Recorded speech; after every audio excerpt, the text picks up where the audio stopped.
พี่น้องนะต้มเรียบร้อยแล้วพี่น้องอ่อนๆนุ่มๆนอนรันพี่น้องเอ๋ยนอนรันมีกินกับหยังนอนรันต้องกินกับแจ่วข่าพี่น้องนอนรันกินกับเนี่ยนอนรันก็ต้องกินกับแจ่วข่ามึงนอนรันข้าพเจ้าต้มเรียบร้อยอ่อนด้วยสวยเดี๋ยวแจ่วข่านะพี่น้องแจ่วข่า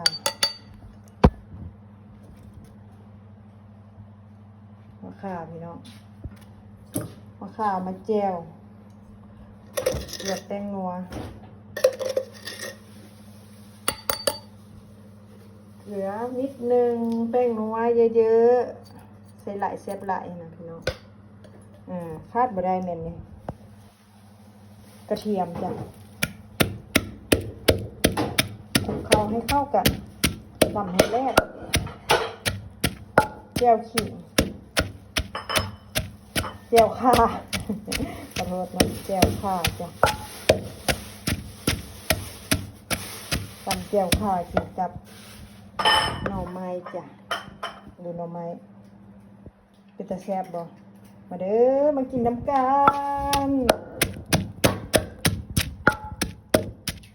เอามาเผ็ดมาได้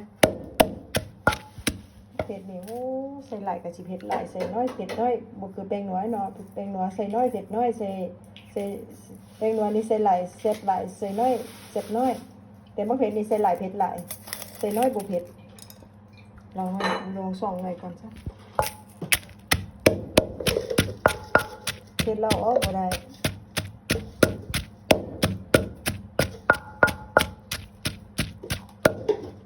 คือสิเผ็ดแท้พี่น้องส่องก่อนบ่เผ็ดเราจังเอาใส่อีกก็ได้บ่เป็นหยังเนาะใส่น้ำหลักก็ได้แต่เผ็ดเราออกบ่ได้เด้อพี่น้องเอาน้ำดื่มมาให้แดงใส่น้ำดื่มแล้วก็เป็นอันสำเร็จปกติเฮาก็ใส่น้ำอุ่นนะแต่เดี๋ยวนี้โอ้ยทันสมัยแล้วจ้าโอ้ลมแท้ลมว่าพี่น้อง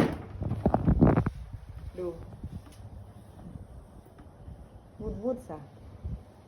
มื้อนี้มีลมเนาะถือว่าปลอดเครื่องขี้ฝุ่นถ้าว่ามีลมแล้วปลอดฝุ่นรถพี่น้องว้าวคือฝนสิตกอยู่มื้อนี้น่ะตกให้ทานได้แม่จังเย็นนะพี่น้องเนาะโอ้ยลมวุดซะว้า